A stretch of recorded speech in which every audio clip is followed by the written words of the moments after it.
দেব। বিগত কয়েকদিনে আমাদের ছাত্রদেরকে গুপ্ত হত্যা করা হয়েছে।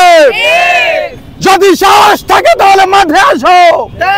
এই পৃথিবীর সূচনা লগ্ন থেকে গুপ্ত হত্যা ছিল, এখনো আছে।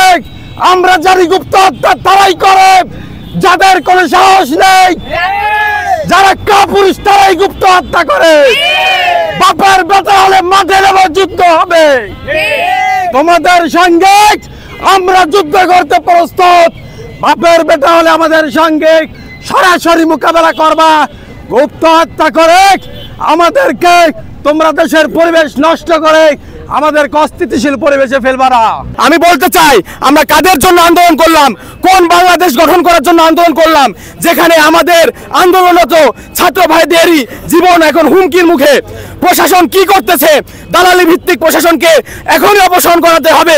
আওয়ামী লীগের যে দালালি ভিত্তিক প্রশাসন এখনো চেয়ারে বসে আছে এবং কুচক্রী মহল ভাবে আমাদের একের পর এক ভাইদের উপর হামলা করতেছে, সকল কিছুই তাদের দেখতে হবে। আমি অন্তর্বর্তী সরকারকে দৃষ্টি আকর্ষণ করে বলতে চাই, আপনি অবশ্যই, আপনারা যারা আছেন নির্বাচিত সরকার না, আমাদের এই জানের বিনিময়ে আপনারা সরকার গঠন করেছেন, তাহলে অবশ্যই আমাদের সকলের জানের নিরাপত্তা এবং সকল নিরাপত্তা আপনাদের দেখতে হবে। যদি আপনারা না পারেন আমার ছাত্র ভাইদের নিরাপত্তা দিতে, আমরাই ছাত্ররা সংহতি প্রকাশ করব, আমরা সংগঠন তৈরি করব।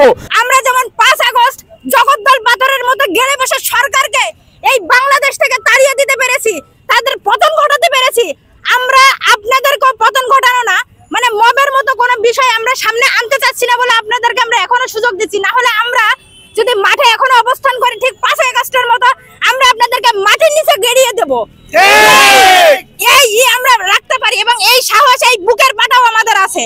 আমরা বিশ্বাস করতে পারি না যে এই কয়েক মাস পরে ছাত্রদের রক্তের উপর দিয়ে ক্ষমতায় যাওয়া সরকার ক্ষমতায় থাকা অবস্থায় আমাদের অধিকার আদায়ের জন্য, আমাদের শান্তিতে ঘরে থাকার জন্য আবারও রাস্তায় দাঁড়াতে হবে, এটা আমাদের কল্পনার বাইরে ছিল।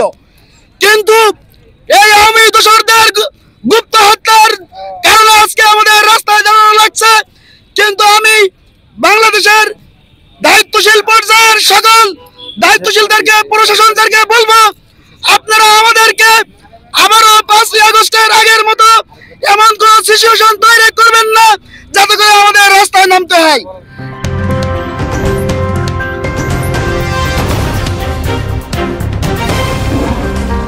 Voice of Tiger.